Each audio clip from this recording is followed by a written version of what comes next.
Okay, welcome back to Question Period live stream, everybody. This is going to be a good one. Pierre Poilievre and Justin Trudeau are scheduled once again to appear in the House of Commons for Question Period. So brace yourself because this is going to get quite fiery. Before we begin, though, I want to encourage everyone to smash that like button, subscribe if you haven't yet already, and consider turning post notifications on so it adds a layer of insurance so you can actually be notified of live streams and videos. And without further ado, let's get into statements by members, which is what happens right before Question Period begins. Already overburdened healthcare system. That's why our government introduced the Canada Dental Care Plan, which will help eligible Canadians reduce the financial barriers to accessing such care. I invite seniors in Alfred Pellan and across Canada who have a net family income under $90,000 and who do not have access to a dental insurance plan to start enrolling right away. Once enrollment is confirmed, dental care can be covered. In fact, as soon as May 2024. Thank you, Mr. Speaker. The Honourable Member from Fort McMurray, Cold Lake. Thank you, Mr. Speaker. After 8 years of this Prime Minister and his NDP coalition, Canada is in the midst of an unprecedented addiction crisis, one that continues to get worse. Last year, the Minister of Mental Health and Addictions assured Canadians that they would end their decriminalization experiment if public health and public safety indicators were not met. 1 year in, and there's out-of-control crime and chaos and unprecedented deaths. Nearly 7 a day in British Columbia alone. It is time to end this dangerous experiment. Many leading addiction physicians from across the country have stated that this Liberal NDP's so-called safe supply continues to fuel new addictions. These courageous physicians demand an immediate end to the program that are flooding the streets with taxpayer-funded narcotics. Conservatives will listen to the experts and shut down government-supplied drug programs. We will bring hope with a common-sense plan for treatment and recovery. Conservatives believe recovery is possible and that should be the goal. We believe that every Canadian with an addiction deserves the treatment. The Honourable Member from Toronto Danforth. Today I rise to celebrate a special birthday. I'm asking everyone in the House to please join me and wish a special 100th birthday celebration for East York. It's an important part of our community that's played an important role in Canadian history. Agnes MacPhail, the first female MP in this place, comes from East York. Our first honoree of the East York Hall of Fame, John Candy, from East York. Not only an important actor and comedian, but a great supporter for the Argos. Let's go, Argos! So let's say that the East York has such an important place, and every day we see that spirit. In fact, East York has the longest running Canada Day parade in all of Toronto. We celebrate year after year, bringing a small town feeling to a big city. We also have an East York Historical Society that helps to preserve and keep telling that history. Thank you to community members for keeping that spirit alive. Happy birthday, East York. L'honorable député de Lac-Saint-Louis. The Honourable Member for Lac-Saint-Louis. School in Point Claire, music is deep. The school is one of 13 schools to win the 2023 Canadian Music Class Challenge, a competition that salutes music education in Canada, sponsored by CBC Music in association with the music charity Music Counts. St. John Fisher's Grade 3 class, under the direction of music education specialist David Arles, claimed top prize in the primary vocal category with their rendition of Turning the Tide by Luke Wallace. Competition judge and Canadian musical artist Victoria Duffield said of the student's performance that it captured her ears and heart right from the opening chorus, and that the musicality displayed through the vocals and instruments showed a great degree of skill and teamwork. I ask all members to join me in congratulating St. John Fisher's Grade 3 class on this truly wonderful accomplishment. The Honourable Member from Oxford. After 8 years of this NDP Liberal government's soft-on-crime policies, crime, chaos, drugs and disorder are ravaging our communities across our country. Under this Prime Minister, crime is up 39%, shootings up, extortions up, car thefts up, and homicides are up. Canadians don't feel safe walking down their own streets anymore. They're waking up to their cars stolen and being shipped out of the country. Car thefts have increased by 34% nationally. And what is this government's response? More photo ops, big, large summits, More talk, no action. This Prime Minister is not worth the crime or the chaos. Only a common sense Conservative government will bring back jail and not bail for repeat violent offenders. We will secure our ports to stop stolen vehicles from being shipped out, and will bring back mandatory jail time for serious violent crimes that were repealed by this government. It's time to support our victims and put them first, not the criminals. That's just common sense. The honourable member from Oakville North Burlington. Thank you, Mr. Speaker. Last December, I had the opportunity to lead the Canadian delegation to the UN Peacekeeping Ministerial in Accra, Ghana. It was encouraging to hear so many countries talk about the importance of women, peace and security, and in particular the Elsie Initiative. Known as the Queen of the Hurricanes, Elsie McGill was the first woman in the world to earn an aeronautical engineering degree and did much to make Canada a powerhouse in aircraft construction. She was a champion of gender equality in an industry that had, up to that point, been entirely dominated by men. The Elsie Initiative carries forward her legacy. Since its launch, the Elsie Initiative has created interest globally as a unique, bold, and insightful policy intervention which seeks to ensure that military and police women are represented in UN peacekeeping across all ranks and functions in an environment that is conducive to their meaningful participation. Thank you, Mr. Speaker. The honourable member from Barrie Innisfil. Well, here's a question. How many Canadians stayed in a $9,000 a night resort owned by a friend over Christmas for free?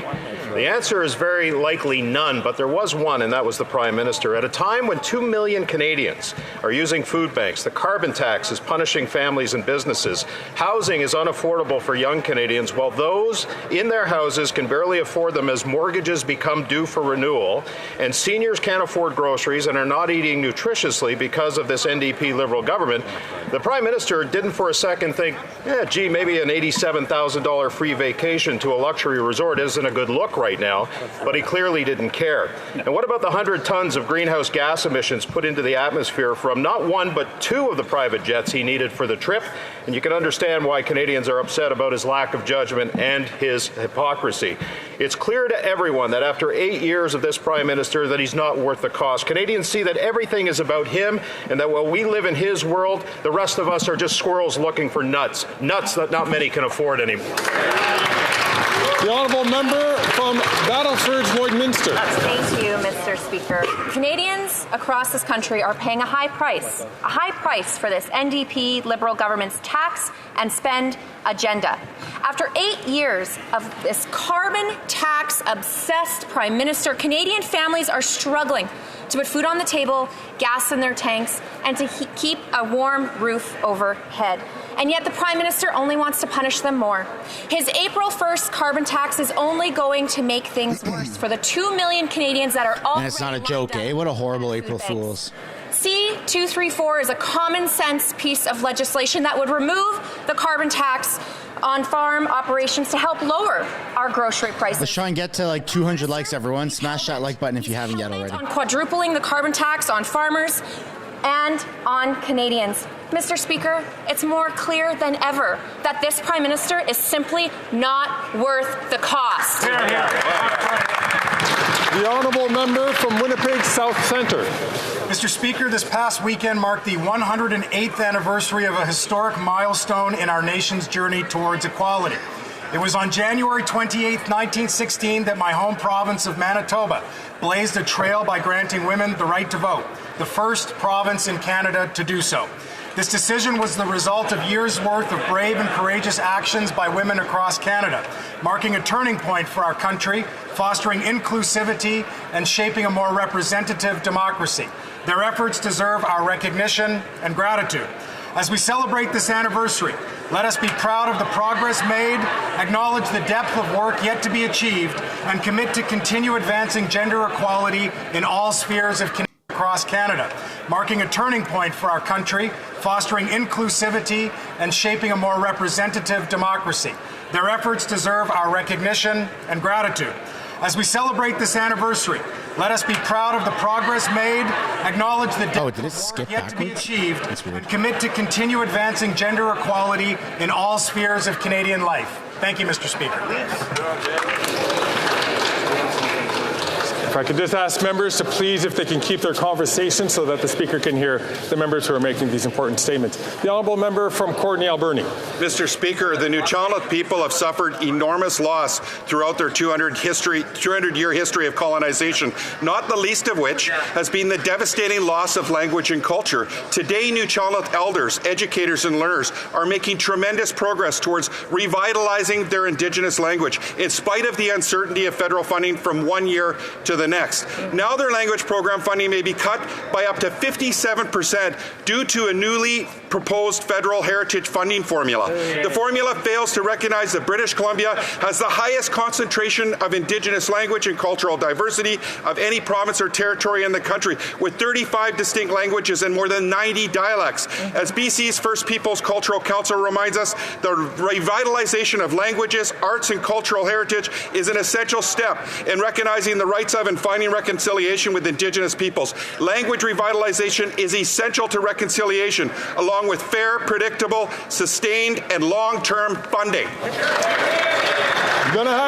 The Honourable Member for Avignon. La Métis Matan Matapédia.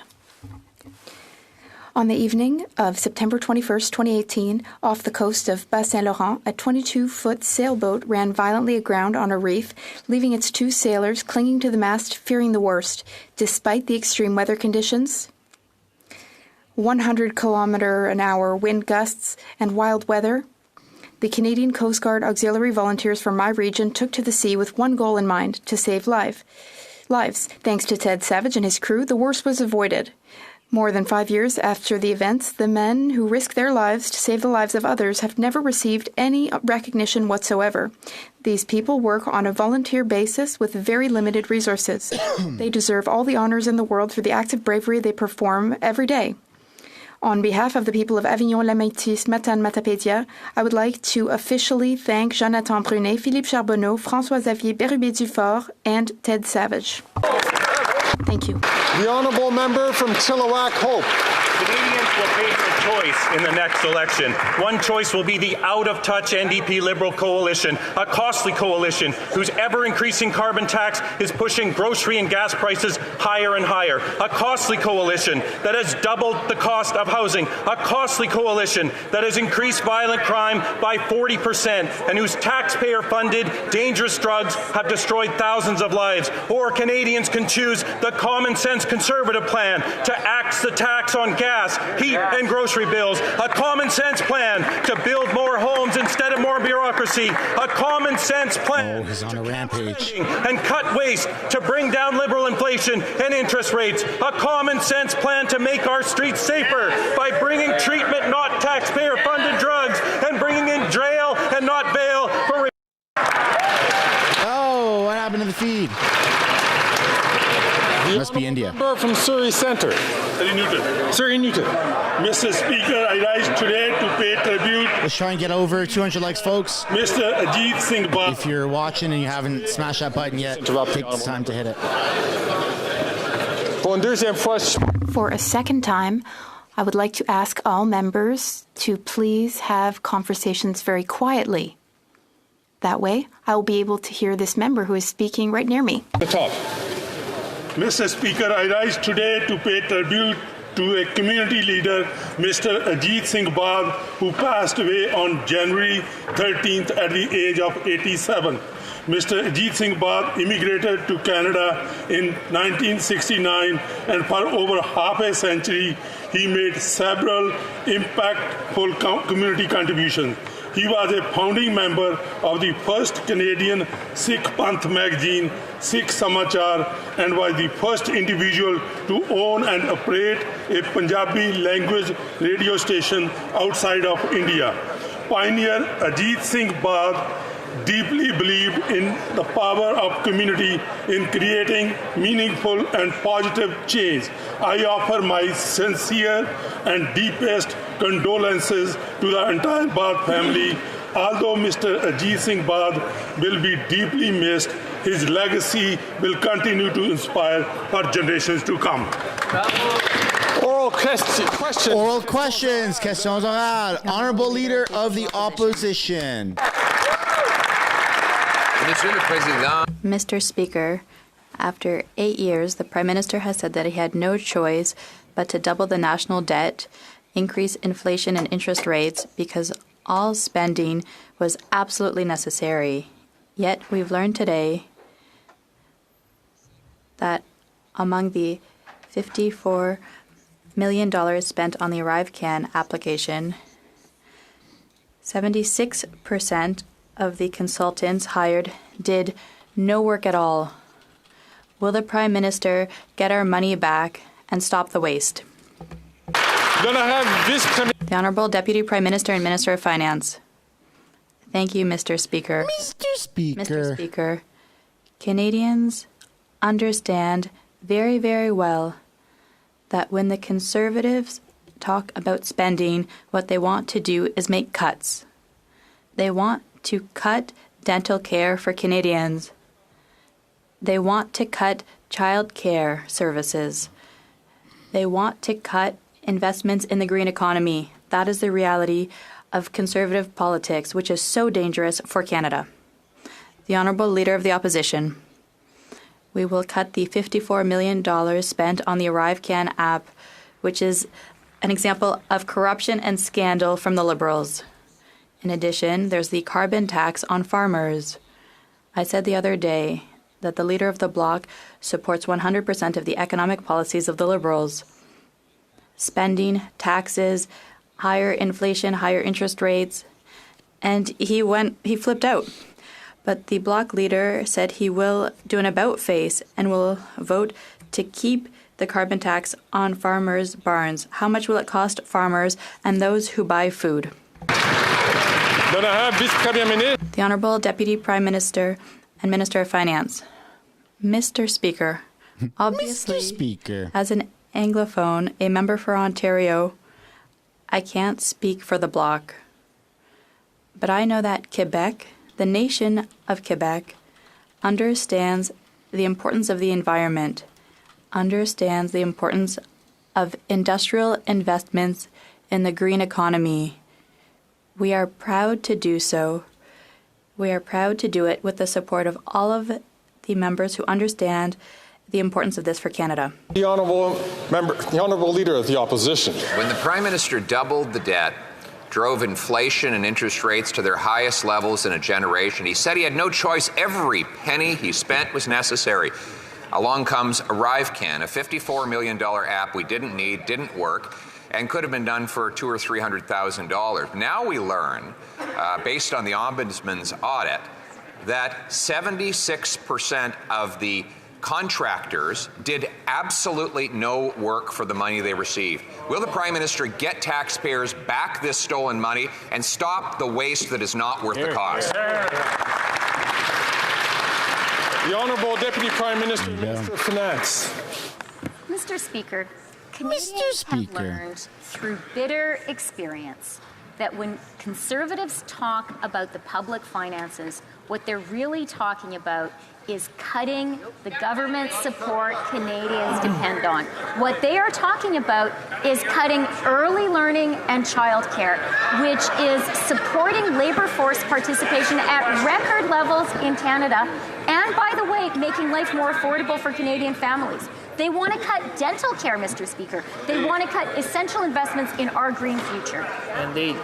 The Honourable Leader of the Opposition. We want to cut waste and mismanagement that has risen to a level that is not worth the cost after 8 years of this Prime Minister. Speaking of wasteful, this Prime Minister loves to lecture Canadians on how they use energy. He says that he's just like every other Canadian when he stays with a friend at an $89,000 a week vacation. The average Canadian emits 15 tons of carbon per year.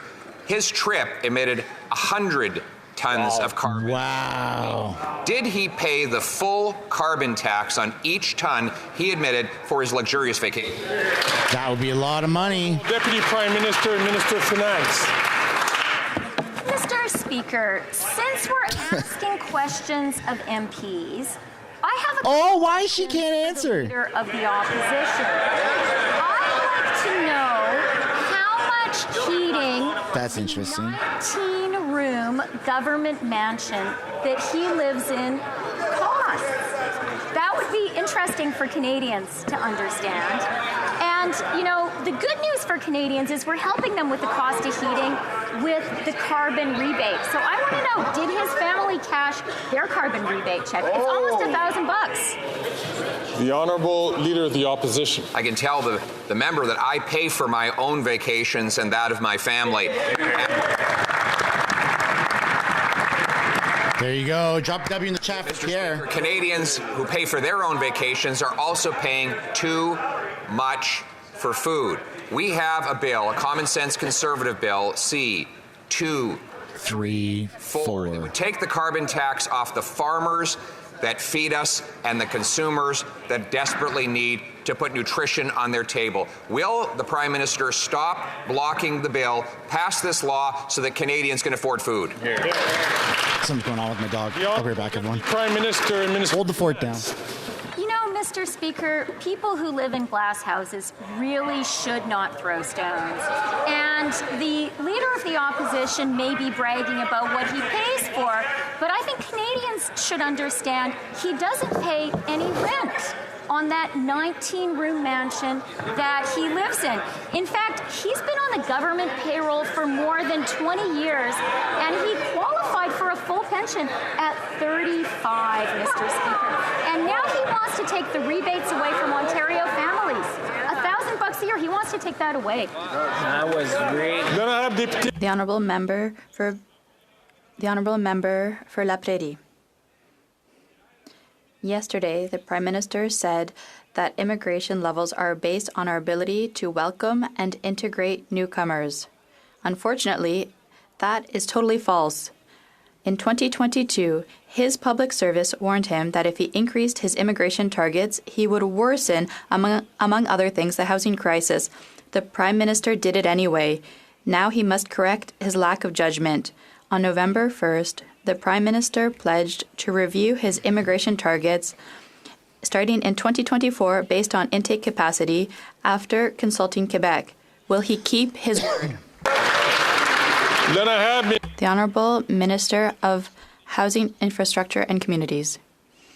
Mr. Speaker. Oh, God. This guy. We are welcoming people and building housing at the same time. That is why we are negotiating an agreement with Quebec for $2.8 billion to build 23,000 housing units. And with our partners in Quebec to welcome newcomers who contribute essential skills to our economy and build houses at the same time. The Honourable Member for La Prairie. The Liberals knew that raising immigration levels would worsen the housing crisis. They did it anyway. And now, even with the consequences staring them in the face, they're not even correcting the situation. No, on the contrary, in 2024, they'll increase again to 485,000 people, and in 2025, 500,000 people. Even in the midst of a crisis, they continue to increase immigration targets against the advice of their public service and economists. When will they be responsible enough to adjust their targets to our capacity? The Honourable Minister of Immigration, Refugees and Citizenship. The member opposite seems to forget that we have a unique agreement and with Quebec. It says they continue Canada-Quebec agreement that transfers over $700 million annually to Quebec to manage its levels. They have the almost exclusive capacity to choose the people who go to Quebec. We will work with Quebec to ensure that it works with their capacity. But I'd like to ask a question. He seems to want to cut immigration. Where would he want to cut? The honourable member from Burnaby South. What do you get with 24 Liberal MPs in Toronto? A housing crisis. A Davenport MP this guy's such an idiot. Gaslights and attacks the city and the housing workers that are struggling to make sure people have a place to call home. Whether you were born here or moved here, no one should live on the streets. The city and the housing groups are just asking the Liberal government to do their fair share. So will the Liberals provide the $250 million that Toronto needs now? Hear, hear. The Honourable Deputy Prime Minister, Minister of Finance. Mr. Speaker, I'd like to thank the member opposite for the very important question. For his dumbass question? To the importance of the great city I have the privilege of representing, Toronto, which is such an engine of economic growth for our entire country. Mr. Speaker, we are having very constructive conversations with the City of Toronto and with the Province of Ontario. We are providing $1.5 billion for Toronto in 23-24. We're there for Toronto more than any government in Canadian history. The Honourable Member for Burnaby South. We need to let down Toronto. Hier, le ministre de l'Industrie. Yesterday, the Minister of Industry gave me a good laugh. He said he was disappointed in the big grocery chains. After asking people to look at the flyers, and after failing to stabilize prices, he concluded that another investigation was needed. We know the problem. People are being ripped off while CEOs are lining their pockets. When will the Liberals stop protecting the profits of big grocers? The Honourable Minister of Innovation. I'd like to thank my colleague for his important question. Mr. Speaker, the price of groceries is an issue that affects all Canadians. That is why, Mr. Speaker, Canadians understand that the best way to stabilize prices in the medium and long term is to have more competition in the country. That is exactly why we've amended the Competition Act in December to give more power to the competition agent. And yesterday, I asked him to use his new powers to help stabilize prices in Canada. The leader of the NDP should be pleased with that action. The honourable member from Thornhill. Another year means another carbon tax increase on April 1st. It was minus 50 in some places in this country where Canadians can't even afford to heat their homes. Yesterday, the finance minister lectured Canadians on her out-of-touch version of events, and then we learned that the Liberals were going to change the name of the carbon tax. Taking money out of the pockets of Canadians rebranded is still taking money out of their pockets. So instead of paying high-priced consultants to remove the carbon tax or change the carbon tax name, they should take some free advice and cancel it April 1st. The Honourable Deputy Prime Minister and Minister of Finance. Mr. Speaker, let me tell you what is really out of touch. What is out of touch is for a Toronto MP like the one sitting opposite to be saying to the people of Ontario, to the hardworking families of Ontario, we are going to take away the $974 you are getting back thanks to the price on pollution. We're going to cut that money that goes directly to your family budget. Oh, and by the way, we're going to cut daycare and dental care along the way, too. That's not going to help anyone in Canada. The honourable member from Thornhill. Mr. Speaker, I don't remember a government so indifferent to the plight of Canadians. Her advice of cutting Disney Plus is cold comfort to the woman who's putting water in her children's milk. The cost of social is up 94% since she got here. They can lower the cost of food, of gas, of home heating by canceling the increase instead of quadrupling the tax. They paused it for one region where their MPs revolted. Where are the rest of their silent MPs who should be speaking up for their neighbours that are asking to cancel the increase? Minister for Finance and Deputy Prime Minister. Mr. Speaker, out of touch with regular Canadians. Let me tell you what was out of touch. It was having a temporary leader who charged $20,000 to move into her temporary house and then charged Canadian taxpayers more than $5,000 for bed and bath linens. That's for towels and sheets. And Mr. Speaker, what Canadians need to know is these Conservatives would cut childcare, they would cut dental care, and they would cut the carbon rebate people are getting. The honourable member from Lakeland. That Prime Deputy Prime Minister is so out of touch. This is the truth. After 8 years, Canadians can't afford to eat, heat, or house themselves. Last year, 2 million Canadians needed help from food banks every month. That's a shocking 78% increase from just 2 years before. And food banks say 2024 will be even worse. The Conservative Common Sense Bill C-234 would take the tax off farmers to lower food prices right now, but the Liberals force senators to gut it. So why won't the Liberals axe the tax from farmers to bring down food prices for Canadians? Well, Deputy Prime Minister and Minister of Finance. Mr. Speaker, we will She looks drained. lessons from these austerity conservatives when it comes to supporting the most vulnerable Canadians. Since we formed government, 2.3 million Canadians have been lifted out of poverty, and the poverty rate has fallen from 14.5% when they were in government to 7.4%. They want to cut childcare, they want to cut dental care, and that MP from Alberta wants to cut the $1,500 Alberta families are getting from the price on pollution. The Honourable Member from Lakeland.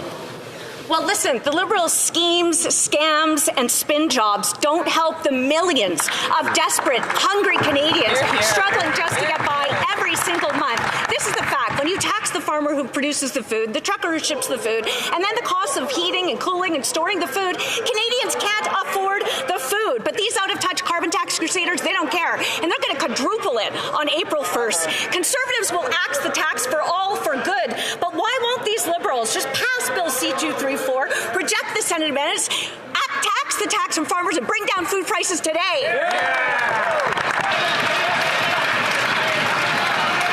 The Honourable Minister. Speaker, I'll tell you where Conservatives were focused just over a week ago. A who's who collection of Conservatives gathered for a pep talk from far-right U.S. commentator Tucker Carlson. Oh, come on, dude. Colleagues.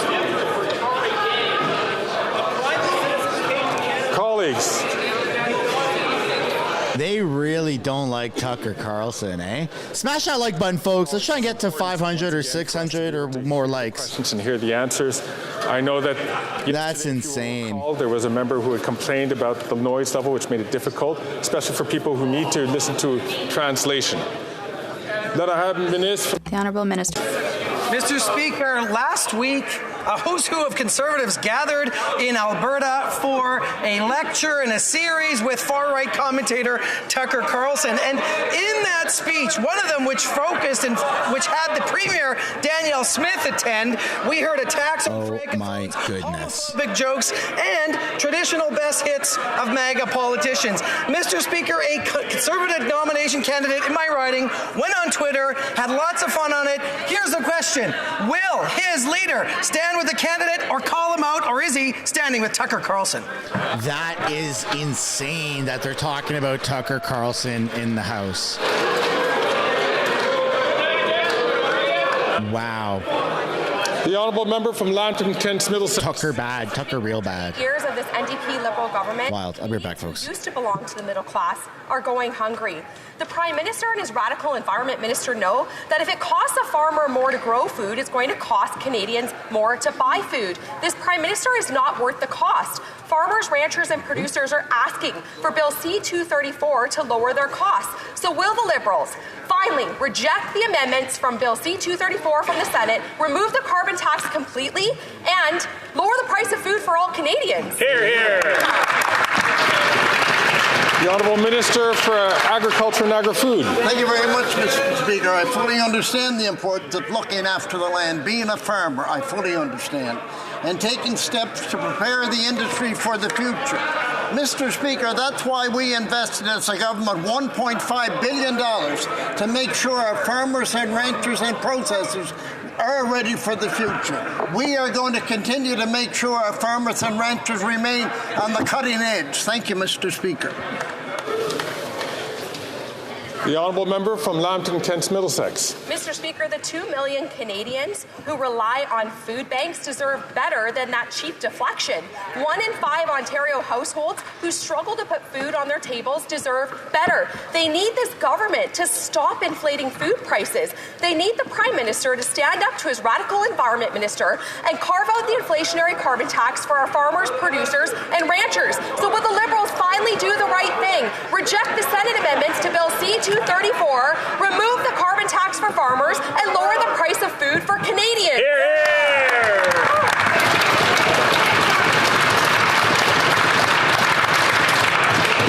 Again, if I could ask members, especially members whose voices do carry, the member from Calgary Signal Hill, please, to allow the question to be asked so that the Speaker can hear it clearly. The Honourable Minister of Agriculture and Agri-Food. Thank you very much, Mr. Speaker, and I appreciate my honourable colleague's question, but being a farmer, she must fully understand it's so important that we invest in what farmers do. When you see what takes place across the country with the devastating fires, the devastating floods, it's so important that we take care of the environment. Farmers fully understand you have to take care of the land, you have to take care of the environment, and if not, your food price will increase dramatically. We are and will continue to make sure we support our farmers and ranchers right across this country. Well done.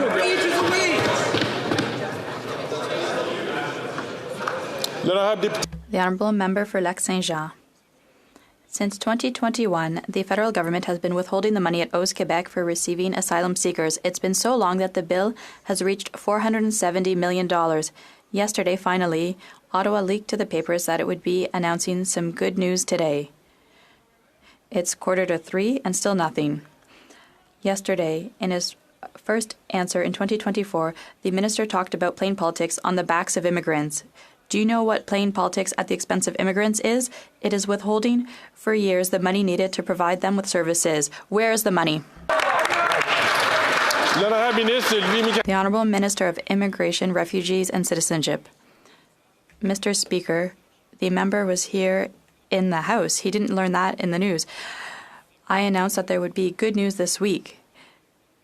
It will be under my authority. It won't be meeting all of the demands of Quebec, but we will be supporting them in receiving asylum seekers and supporting Quebec in its efforts to ensure that these people are accompanied well. This is a responsibility at both levels of government, and we will continue our good work together. The Honourable Member for Lac Saint-Jean. Quebec doesn't play politics on the backs of immigrants. These people need services, and Quebec is scrambling to provide them at Quebecers' expense. People first, money later. It's only here in Ottawa that politics is lacking. It's just here that the government has been trying for years to save money on the backs of asylum seekers and Quebecers. Today, I invite the federal government to take up its responsibilities. Where is the $470 million? The Honourable Minister of Immigration, Refugees and Citizenship. Mr. Speaker, you'll agree that it's not saving money to give $700 million a year to Quebec under the Canada-Quebec Agreement. In addition to the $700 million, we've never asked for accounting, but there will need to be a conversation about that with Quebec. We're ready to do so. We've had good discussions already, and there will be good news later this week. The Honourable Member for Lac Saint-Jean. Obviously, the heart of the matter is the quality of services offered to asylum seekers. Money is essential, but it's about much more than money. Last year alone, Quebecers welcomed more than 65,000 asylum seekers, almost half the total for the whole of Canada. Our public services and community organizations are overwhelmed. We don't have enough resources. Our capacity has been exceeded. So in the interest of fairness, but above all to guarantee asylum seekers adequate services, will the minister finally organize the distribution of the reception of asylum seekers with the provinces? The Honourable Minister of Immigration. The member opposite has admitted that it's a responsibility of both levels of government, yet last year he claimed it was only Canada that had to spend money. It's clear that we will work together, that we need to do more work. There are 2 provinces that are overwhelmed, Quebec and Ontario. It's a work that we can do together. We are a federation. The honourable member from Hastings, Lennox and Addington. Mr. Speaker, for far too many Canadians, the dream of home ownership is dead, and it lays squarely on this Liberal NDP government. After 8 years, mortgages have doubled, and a staggering 3 out of 4 families cannot afford a home. Canadians know that this Prime Minister is not worth the cost, a cost brought about by a truly impressive mix of arrogance and indifference to the suffering of many Canadians. Mr. Speaker, when will this government take a break from their Jamaican junkets and actually address the housing hell in Canada? The Honourable Minister for Housing, Infrastructure and Communities. Mr. Speaker, with respect, my honourable colleague is simply trying to prey on the very real anxiety that families are feeling across this country, while at the same time she advances a plan that will build fewer homes than we are already on track to build. We have removed the GST from home building in this country. The Conservatives want to put it back on. We are investing directly in affordable housing. The Conservatives want to cut it. And we have put a $4 billion fund on the table to reduce red tape with cities, and they've committed to doing away with that too. We'll get the homes built. They only stand in the way. The honourable member from Hastings, Lennox and Addington. Mr. Speaker, more empty words while Canadians are spiralling out of control. It's not only home ownership that this Liberal NDP government has managed to turn from a dream into a nightmare, but it's rent as well. In the last 2 years alone, rent has increased by 22%. That's nearly $400 a month. After 8 years of their war on affordable housing and rent, this government is forcing Canadians out from the suburbs and into tent cities and parking lots. Mr. Speaker, when will this government stop the photo ops and actually fix the housing and affordability crisis hammering Canadians? The Honourable Minister for Housing, Infrastructure and Communities. Mr. Speaker, for years the Conservative approach to policies that will actually help people is to prey on their anxieties rather than advance ideas that will actually address them. The member is supporting her leader's plan, which is going to build fewer homes than we are already on track to build. We have removed the GST from apartments to help bring down rent. She's campaigning on a commitment to put that GST back on for a lot of middle-class apartments, which will increase the cost of living. When it comes to affordable housing, we have put programs in place to support their construction. They have promised to cut it. We are going to continue to put money on the table to build more homes. Their policies will drive up rent. Before I give the floor to the member for Louis Saint Laurent, I will invite members, out of respect for those who need to listen to the interpretation, to please stop commenting during questions and answers. I invite the member for Louis Saint Laurent to speak. Mr. Speaker, the Liberal housing crisis is hitting everywhere. CBC told us yesterday that students in Montreal, university students, are now going to a shelter for the homeless. The director said that this shows how bad the crisis is. This is not a solution. It takes places away from people who are homeless. This doesn't make any sense that it's happening in Montreal, in Canada. With the Bloc supporting the Liberals' economic policies, when will the government finally understand that inflationary budgets help no one? The Honourable Minister of Housing, Infrastructure and Communities. We understand well the challenges that young people in this country are facing when it comes to finding a place to live that they can actually afford. That's why just yesterday we advanced a new policy that's going to make low-cost loans available to build more student residences across this country. We're going to continue to advance policies that don't just allow students to find a place that they can afford next to where they go to school, but it's going to free up supply that exists within communities today. The Conservatives will tap into people's anxieties for their political gain. We will advance policies that actually... Right, dude. That's all the Liberals do. Honourable member for Louis Saint Laurent. Freaking fearmonger.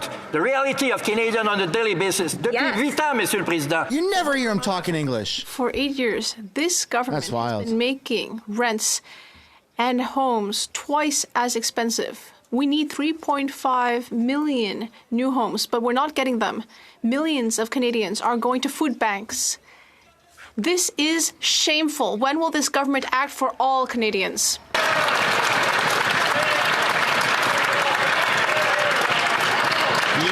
L'honorable ministre du Développement régional.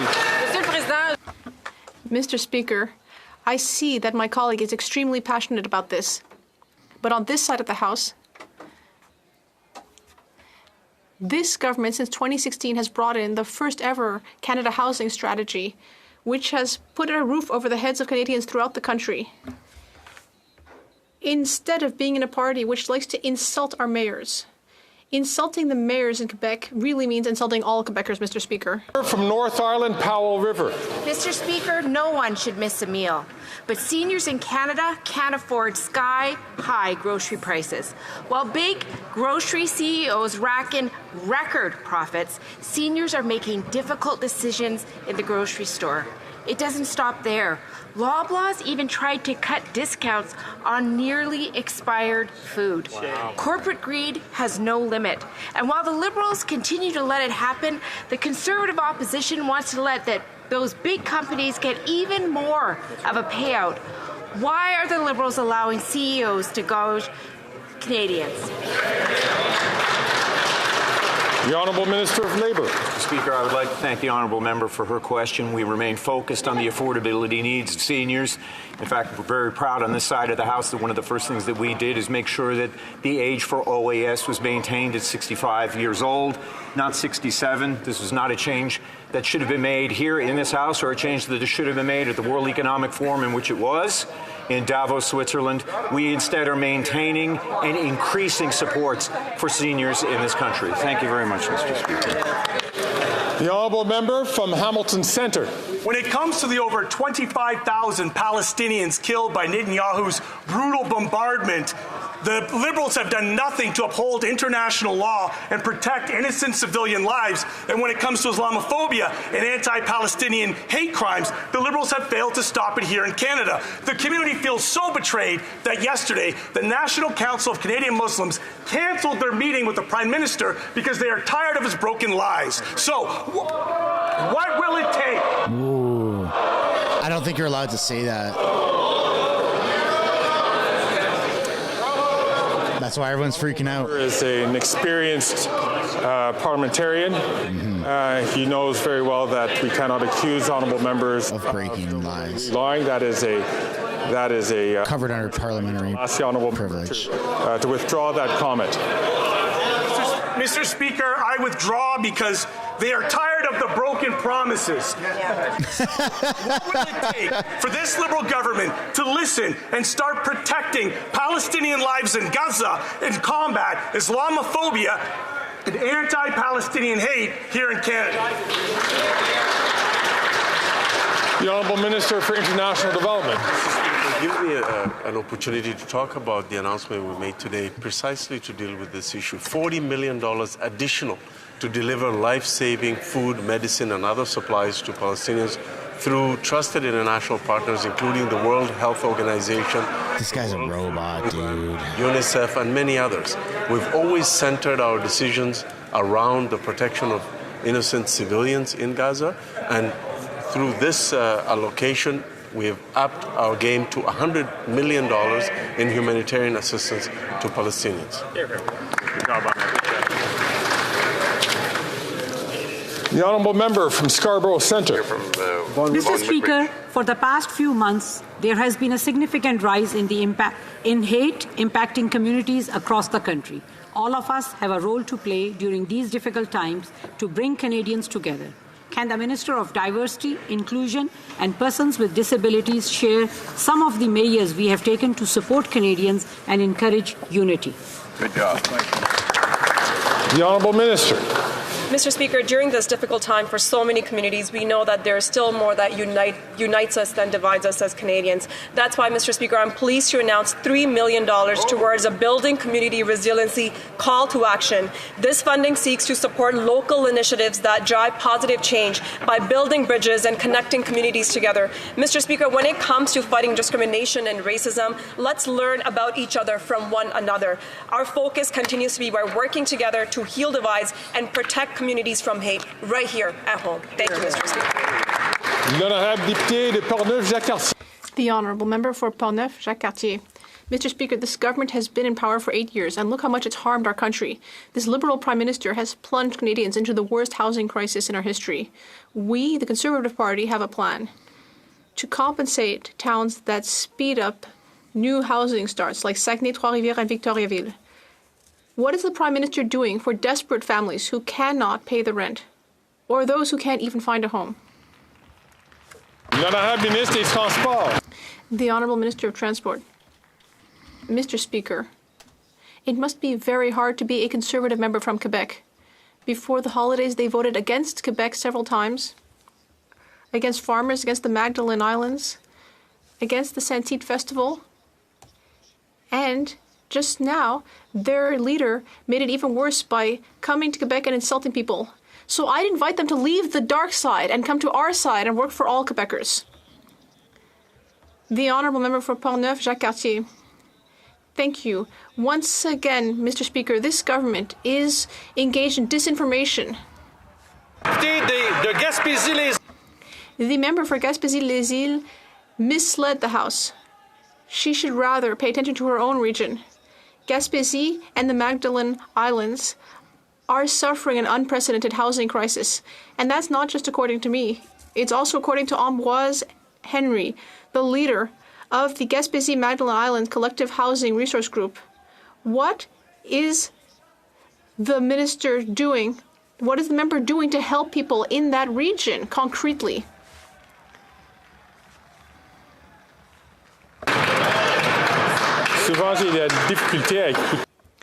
It's really hard to hear.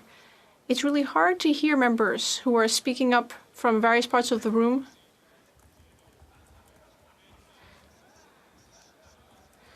So I'd like to ask all members to remain silent. Mr. Speaker, as I said yesterday, I would ask the member to take back what he said. After all, we know that people from the Magdalen Islands care deeply. If my colleague really has a spine, he should rise and apologize to people from the Magdalen Islands for what he said.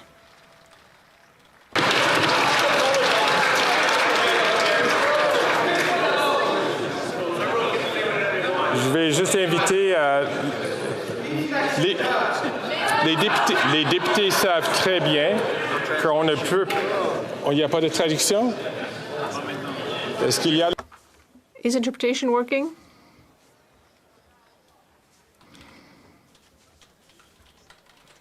Oh, what are they going on about? Then that one cannot tarnish the reputation of a member in particular. So I would ask the minister to withdraw what she said about the member for Portneuf, Jacques Cartier.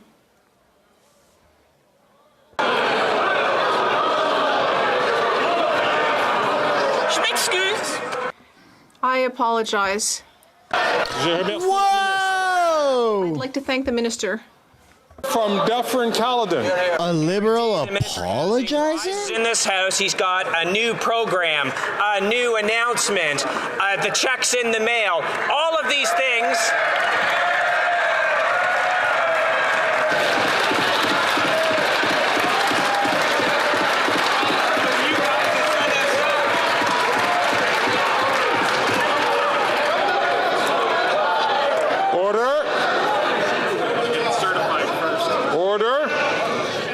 I'm going to invite the member from Dufferin Caledon to start from the top. I will invite other members to please listen to the question without interruption. The honourable member from Dufferin Caledon from the top. Mr. Speaker, every day this housing minister pops up and he has a new program, a new plan.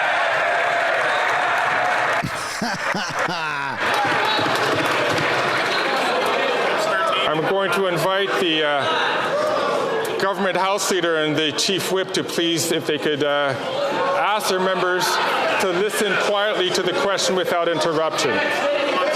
From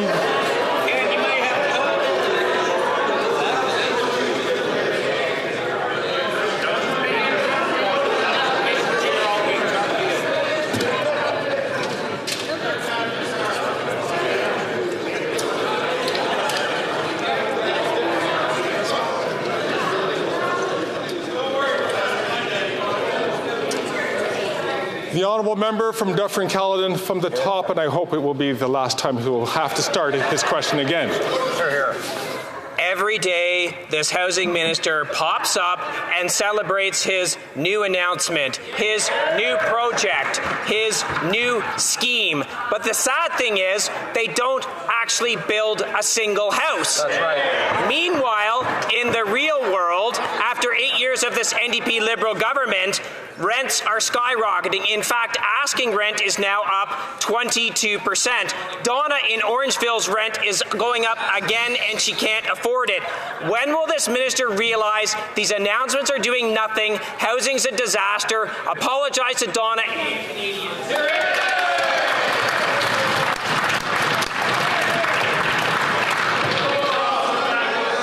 The Honourable Minister for Housing, Infrastructure and Communities. Mr. Speaker, perhaps my honourable colleague is confused about the pace at which we're advancing new policies because he's not used on the Conservative side to seeing the work actually getting done. The reality, Mr. Speaker, is that when you compare our plan to theirs, they would put Canada on a track to build fewer homes than we were already projecting to have built in the years ahead. We have cut taxes, they will raise them. We have made investments, they will cut them. We have completely changed the way that large cities in this country are zoning to build more housing. The Conservatives oppose that too. We will do what it takes to build homes, to bring down rents, and make sure every Canadian has a roof over their head. The honourable member from Dufferin-Caledon. Except all of that leads us to exactly where we are today, nowhere. Rent for a one-bedroom apartment up 12% to $1,900. Rent for a two-bedroom apartment up 9.8% to $2,300. Rent is now at a record high across Canada, $2,100, up 8.6%. Why? Because all they have are these phony announcements and photo ops. When will he finally admit they've made the mess that Canadians are suffering through? Apologize to people like Donna. Apologize to Canadians. It's their mess. The Honourable Minister for Housing, Infrastructure and Communities. Mr. Speaker, since the adoption of the National Housing Strategy, there are hundreds of thousands of homes that have been constructed or renovated to support Canadians who need help. There are millions of Canadians who have benefited directly from government supports to ensure that they could keep a roof over their head. We are going to continue to put policies in place that will improve the quality of life people get to enjoy by helping them find a place that they can afford. The Conservative plan would raise taxes on home building, would cut funding for cities that are trying to change their rules, and would eliminate supports for affordable housing altogether. That is the wrong approach. It was tried. It has failed. We will build the homes to support Canadians. Then I have Deputy The Honourable Member for Beauport-Limoilou. Mr. Speaker, a federal public servant from the Quebec City region has a debt of $25,000, all due to the government. It all started in 2016 when the Phoenix pay system started, quote-unquote, forgetting to pay this civil servant over and over. Today, 7 years later, despite everything that he's done, he's had to remortgage his home, and that has caused a great deal of stress. Now, if it were the minister who was not getting paid, would we really see the system forgetting to pay him over and over? The Honourable Minister of Public Services. Thank you, Mr. Speaker. As my colleague knows, and as she said very eloquently, it's unacceptable that public servants who work so hard to support the public service are not being paid on time and appropriately. That is why every day we must work harder to ensure that people, like the one my colleague spoke about, receive the money they've earned for the hard work they've done and for all the time and hard work they've put into serving our country. The Honourable Member. Mr. Speaker, even if this were just an individual case, it would be shameful. But actually, there are 448,000 pay problems from Phoenix, and that's just in 2023. In fact, many public servants are deciding not to change their address or deciding not to accept a promotion because they're worried that even if there's a slight change, they'll fall through the cracks in the system. And the worst thing is that this government doesn't seem to think that it's that important to pay what it owes to its own employees. When will the minister finally open his eyes and do something about this unbelievable fiasco, which would lead any private company to bankruptcy? The Honourable Minister of Public Services and Procurement. Once again, I'd like to thank my colleague for raising this issue. She is right. We need to invest more to ensure that we're paying our public servants. And that is why we are currently hiring hundreds of new compensation advisors. We are investing in better technologies that will enable us to better communicate information between the departments and the pay center, with most of its employees in Miramichi. We've already done a lot, but there's still a great deal more to do over the next few months. The honourable member from Northumberland, Peterborough South, Northumberland. Thank you, Mr. Speaker. These Liberals are great at breaking things. They've broken the bank, they've broken the law, and they've broken the budget. It turns out that budgets don't balance themselves. Record government spending leads to record inflation and soaring interest rates. Canadians need the budget fixed. $1 of new spending must be met with $1 of savings. It's a simple concept. Even children can understand it. Will these Liberals finally end their inflationary spending, or will they keep breaking the budget? The Honourable Deputy Prime Minister and Minister of Finance. Mr. Speaker, bitter experience has taught Canadians that whenever Conservatives talk about public finances, whenever they talk about saving money, what they're talking about is taking money away from Canadians. They are talking, to be very specific, about taking away early learning and childcare. They are talking about taking away dental care. And they are talking about taking away the investments in things like the EV factories in Ontario that are the jobs of today and the future. Excellent. The honourable member from Northumberland, Peterborough South. Well, Mr. Speaker, I'll tell you what Conservatives are going to cut. We're going to cut broken apps. We're going to cut high-priced consultants because Conservatives talk directly to Canadians, so we don't need to spend billions of dollars to find out what Canadians think. And let me tell you what Canadians are thinking. They want to axe the tax. They want to fix the budget. They want to build homes. They want to stop crime. Will these Liberals finally listen to them? There you go, man. The Honourable Deputy Prime Minister and Minister of Finance. Well, Mr. Speaker, we've learned just now about one specific thing Canadians will cut. I'm an MP for Ontario. The member opposite is too. They're going to cut the nearly $1,000 that an average family of four in Ontario is getting right now. That is money that is helping people every day. Of course they're going to cut childcare. They voted against it. They're going to cut dental care, and they will not make the investments our economy needs. Then I have Député de... The Honourable Member for Montmagny-Lise, Kamouraska, Rivière-du-Loup. Thank you, Mr. Speaker. This government has been spending without limits for years. ArriveCAN, the Green Fund, which is turning into something like the sponsorship scandal, the Infrastructure Bank, and all of these other wasteful forms of spending, which are preventing it from balancing the budget. And that's without even considering the astronomical sums they're giving consultants. We, the Conservatives, are asking for a plan to return to a balanced budget.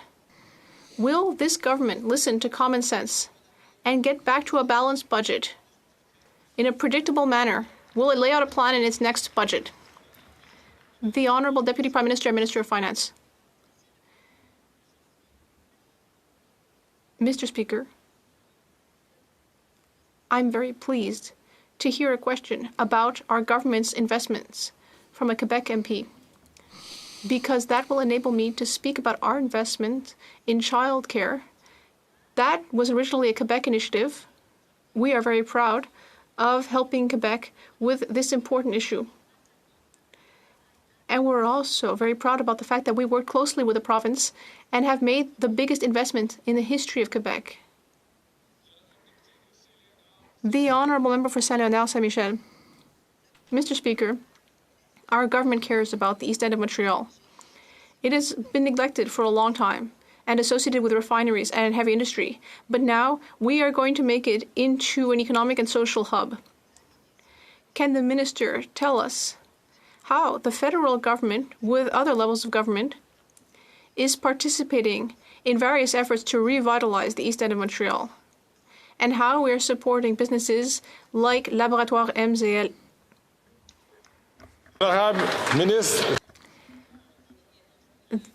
The Honourable Minister.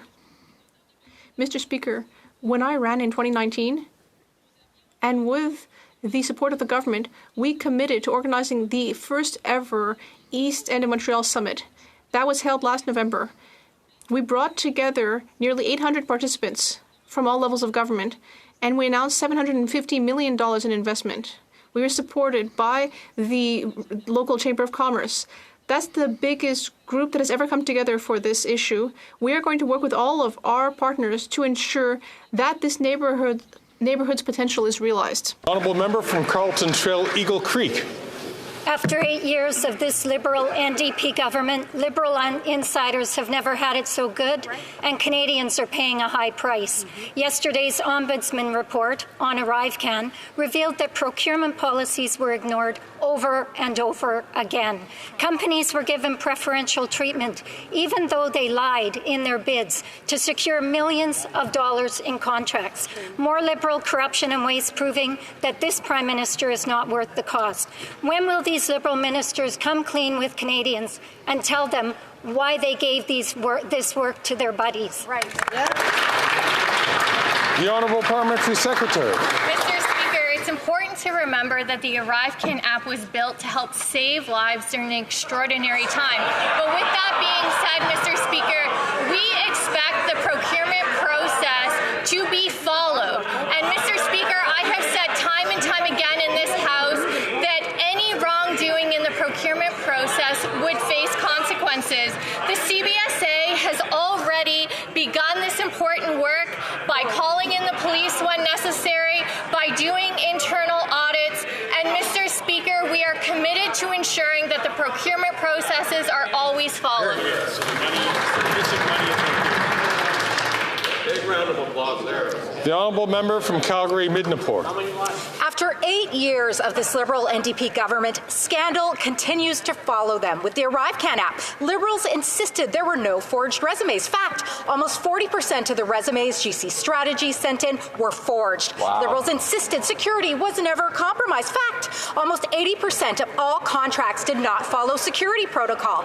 Liberals insisted procurement rules were followed. Fact, the system was rigged in favor of GC Strategies. So I have a question for this Liberal government. What kind of operation are you running over there? What kind of operation? The Honourable Parliamentary Secretary. Mr. Speaker, what we expect from the public service is to implement contracts based on government policies that follow the rules and procurement policies. And Mr. Speaker, when we were aware...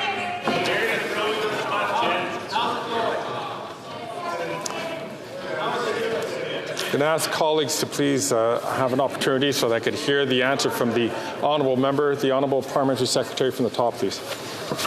Thank you, Mr. Speaker. When our government released government policies during this global pandemic to help save Canadian lives, we expected the public service to implement these contracts following the procurement policies and rules set out by this government. Mr. Speaker, we are concerned with some of the initial findings. So is the CBSA president. That is why she has already implemented measures, including calling in the police when necessary, as well as conducting more internal audits, and there will be consequences for anyone who did not follow the procurement processes. The Honourable Member from Leeds, Grenville, Thousand Islands and DeVito Lakes. Well, after 8 years of this NDP Liberal government, we have a Prime Minister who's been caught misleading Canadians multiple times. Most recently, it's his $84,000 gifted vacation to a luxurious Jamaican villa. Now, this is what he told Canadians, was that he was paying for it, but we don't know what he told the Ethics Commissioner. But now we do know that, in fact, it was a gift. He didn't pay anything. He took an $84,000 gift. The Ethics Commissioner said that, unlike what the government House leader said, the trip was not pre-cleared. So when will this minister and this Prime Minister start telling Canadians the truth? The Honourable Government House Leader. Mr. Speaker, of course the member was able to hear this directly from the Ethics Commissioner this morning, but he appeared at committee and has been very clear on this matter. He confirmed that the office was consulted by the Prime Minister's office before the Prime Minister and his family went on their vacation, and he confirmed that his office provided advice on this matter and that the Prime Minister took the advice and went on a Christmas holiday with his family, Mr. Speaker. The Commissioner told committee members that as far as he's concerned, there is nothing further on this matter. The honourable member from Hamilton East, Stony Creek. Mr. Speaker, our government believes that workplaces should be safe, respectful, free from harassment and violence. The Canada Labour Code includes numerous provisions to that effect, and Canada also has international obligations that outline that same commitment. 1 year ago today, Canada ratified Convention 190 of the International Labour Organization on Violence and Harassment. Can the Minister of Labour provide insight on this convention and the important role that Canada plays in international organizations like the ILO? Good question. The Honourable Minister for Labour. Speaker, I want to thank the member for the question. 1 year ago today, Canada signed Convention 190 of the International Labour Organization, which is a part of the United Nations. 190 aims to eliminate violence and harassment in workplaces across the globe because no one should face violence or harassment on the job, not in Canada, not anywhere. Today, this becomes a protected right for every worker in Canada. Mr. Speaker, Canada is proud to be a founding member of the ILO. And Mr. Speaker, let me add that on this side of the House, we are proud to be a founding member of the United Nations. Thank you, Mr. Speaker. The honourable member from London Fanshawe. Today I joined the hundreds of workers on strike at the Canadian Forces Morale and Welfare Services. Their key demands: fair wages, better job security, and respect. But this Liberal government refuses to even sit down to negotiate a fair deal. These are workers who support our military with critical wellness services. When they wrote to local Liberal MPs asking for support, they were told the minister didn't know these 4,000 workers were his responsibility. Wow. Will the Minister of National Defence finally accept his obligation to these workers and get back to the bargaining table? Hear, hear.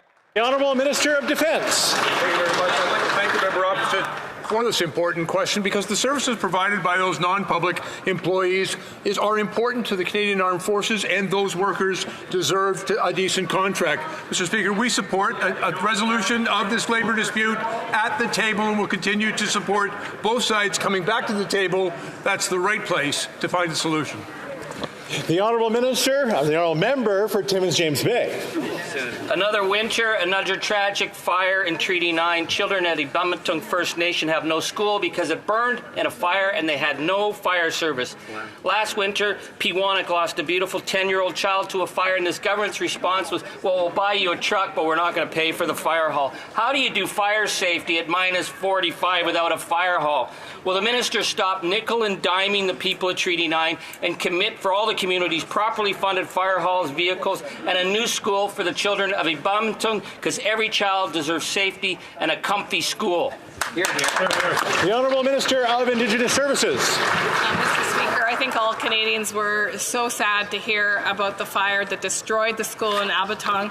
And I spoke with Chief at Lucan on Friday night to reiterate to the Chief that we'll work with the community not just on fire prevention, of course, the truck that's waiting for the ice roads to be delivered, but also to make sure that those students have a plan to complete their year of study here. I'll be meeting with the Chief and indeed the CEO of Matawa First Nations Tribal Council to be very clear about the support that our government will continue to provide to Abatong.